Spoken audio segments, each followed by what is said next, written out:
Hi, it's Lavon from La Vintage Decor. If you've never visited my channel before, I hope you'll subscribe. I paint furniture and I have a store in Altoona, Pennsylvania. So here's the piece of furniture. Isn't it beautiful? And this is what I have to start with. Good bones and everything was in really good condition. So in the drawer, I found some cookbooks and a little hairpin that tells you how old it is. It was from the 1930s. So of course, a good cleaning with white lightning. And then an inspection after the cleaning. So just went around to see if there was anything that was wrong with it. The only little chips that I found were on the inside. And I had decided that I was going to leave a lot of the wood grain, so I did leave that. But just little chips like that we can fix with no paint gel stain or voodoo gel stain and tobacco road. Very easy, quick fix. So I just wanted to continue looking around the piece to see if there were any cracks or anything like that that I needed to fill. Inspected the drawers to see if they did glide easily or if the bottoms of the drawers were coming out. And everything was in pretty good shape. The bottom drawer was a little bit um, difficult to open and close. It wasn't real smooth. And I'll show you how I fixed that really super easily coming up. This piece was pretty clean, save for a few little uh, webbies and that kind of thing.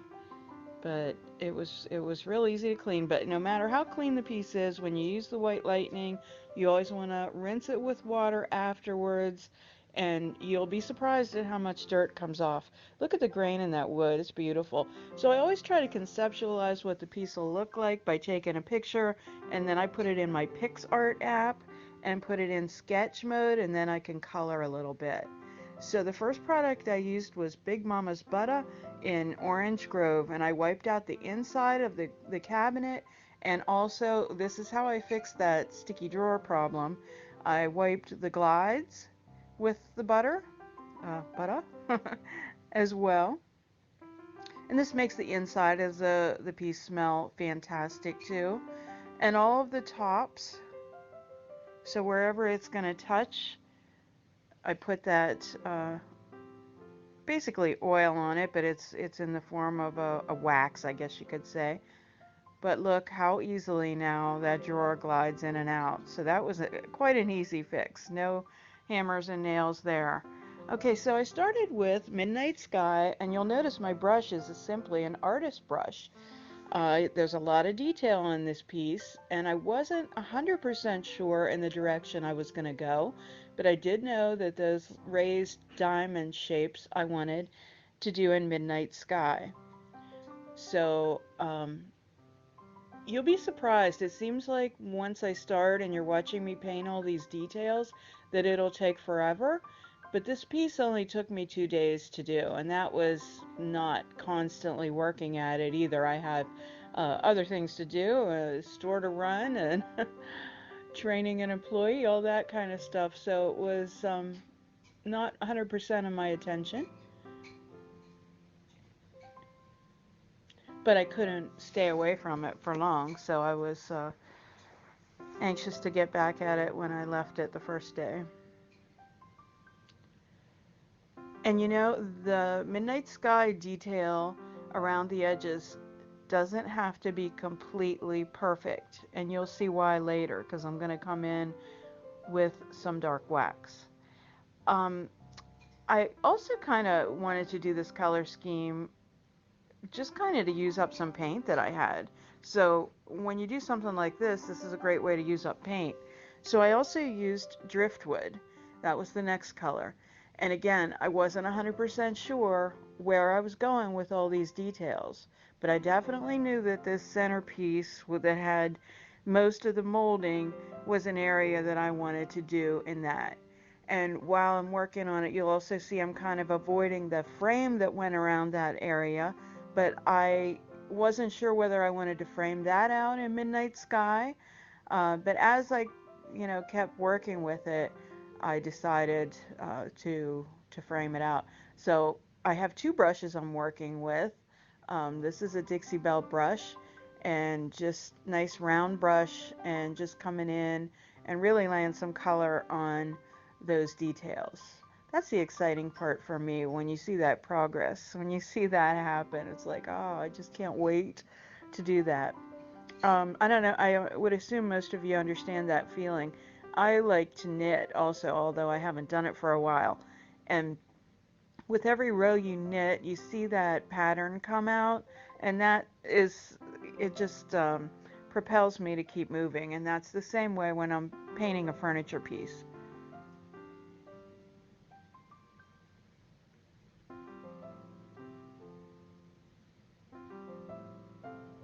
I know it seems like a lot of tedious work, but I wanted you to see how I work the paint into those details. And so here I'm trying to decide about the frame, and you will see that I just decided to go for it. Starting on that frame piece and working with the large brush and also with the small brush to make sure that I keep the paint off of the other areas, because I'm not sure what color they're going to be. I did know that I wanted to leave a lot of the natural wood grain on here because it's just simply a beautiful piece. And if you look really carefully at the flat part of the panels on the doors, you can see that they weren't 100% perfect. So I think I chose the right areas to highlight with paint.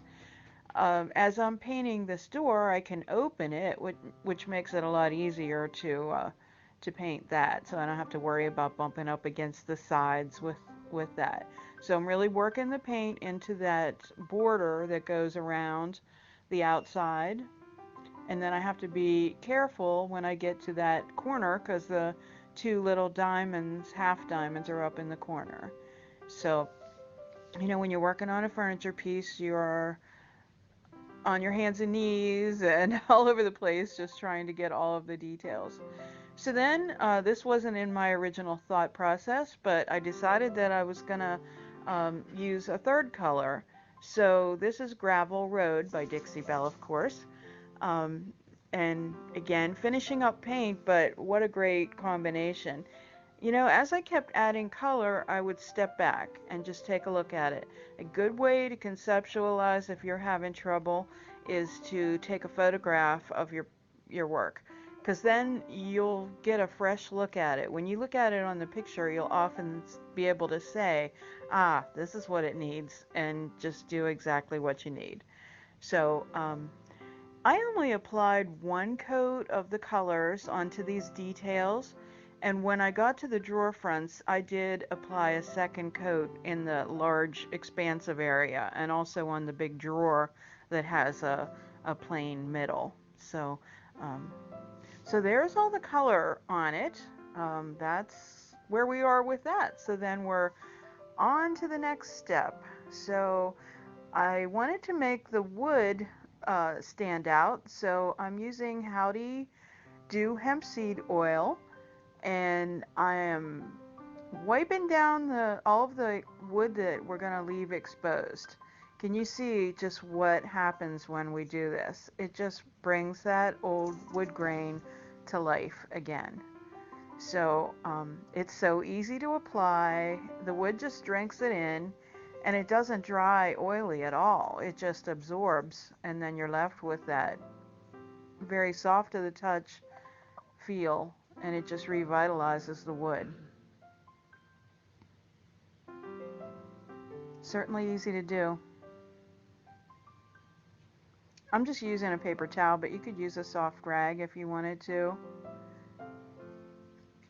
And there, take a look. I just wanted you to see the difference between the treated areas and the non-treated areas. There's another look. See how dull that one piece is compared to the two places that I treated? So next comes my favorite wax, clear wax. And I just want to show you how much I put on the brush, and that's just how I apply it, just using a big brush. I use a big brush when I'm applying clear wax because I want to cover a lot of territory. And it really doesn't matter if I get it anywhere else on there because it's just clear wax. It can be wiped out. And I'm going over all the colors, going over the driftwood and the midnight sky areas, as well as the stormy or the gravel road. I keep wanting to call it Stormy Seas. Stormy Seas has more of a blue tone to it, and the gravel road has a little bit of a brown tone to it. So just working in all those details. And clear wax makes the paint so much softer. It doesn't have that chalky feel. It has a soft feel when you're done. And also, it just allows you to do the next step with ease. So I'm coming in with, I used a cheesecloth, and you can use any lint-free rag, and I'm just coming in and wiping away the excess of the clear wax. Now, in some of the areas with the gravel road, it pulled off a little bit of the paint. I don't know whether I didn't have it curing long enough or what, but I was totally okay with that. Because of the wood grain on the rest of the piece, it was just kind of a little distressed detail that I liked the way it looked, so I let it go.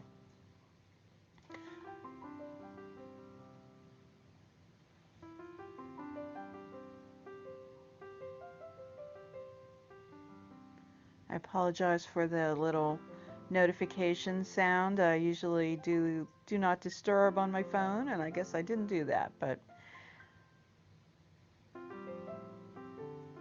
that's okay.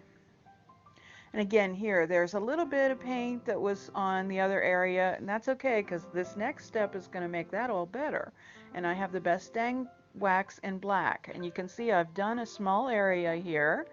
And how about that? That adds a lot of drama. Now, this can be scary, and I'm going to show you why. So watch me do this, and that's the scary part, right? But um, when you use, this is why we use the clear wax, and you'll see why. If you just used the black wax like this and you didn't apply the clear wax first, you would have a hard time making that look right. It would just look like a big blob. So I'm coming back in with a new cloth and just wiping back on the top. I just go smoothly over the detail part because I want most of it to stay in the cracks, and the same on the molding. But on the area that goes into the panel, I kind of did a little circular motion with kind of a clean part of my rag. This middle panel, so you can see the top has already been done and wiped. The middle just has the black wax, and the bottom is just the clear wax before any of the black wax was applied. So you can see how easy the wiping off is and how easy applying it is. It's such a dramatic result, and don't be scared of it. Experiment.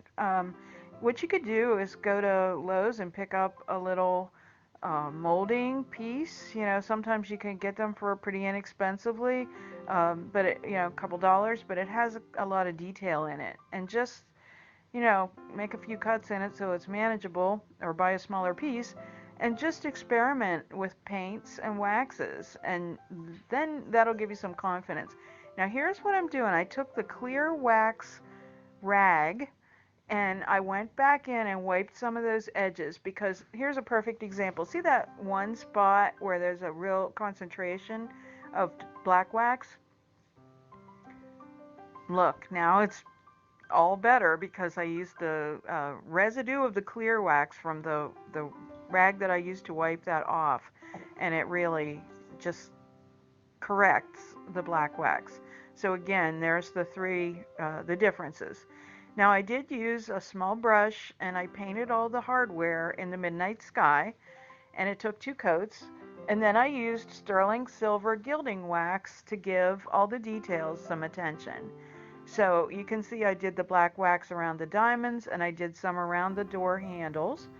And then I just used, I don't know why you needed to see my feet there, but I just used the silver wax and just applied it over some of the details and on the handles, and wow, it just made it pop. So you can see up at the top where a little bit of that gravel road area got distressed a little bit. And again, I'm continuing to put the gilding wax on. What a difference that made. It just really just makes it pop. And on that little midnight sky area in the middle. So just wherever you choose, wherever you know, see a place that's an opportunity that you want to make it pop. Now I did one last step that I just stood back and I felt again that it needed something. So I got some Best Dang wax in white and just used my hand. And you can see how I'm just putting some on my fingers. And I just went over those areas and just kind of used my fingers and just rubbed it in just to give a little highlight. You know how when you put your makeup on, you go back and maybe above your brows or on your top of your cheekbones, you just put a little white and that just reflects the light and it just calls attention to those areas. So, same with your furniture. So I hope you like this piece. This was before staging. Please comment or ask any questions, and there it is staged. So it was a big piece, so it stayed there for painting and for staging. Thank you so much for watching, and I hope you subscribe to my channel. Give it a thumbs up, and also share it would be great. That all helps my channel. We come here every Saturday at 4 o'clock for step by step. This is kind of an extra bonus. Visit on lavintagedecor.company, on Instagram at lavintagedecor, and on Facebook at lavintagedecor Altoona. Have a great day.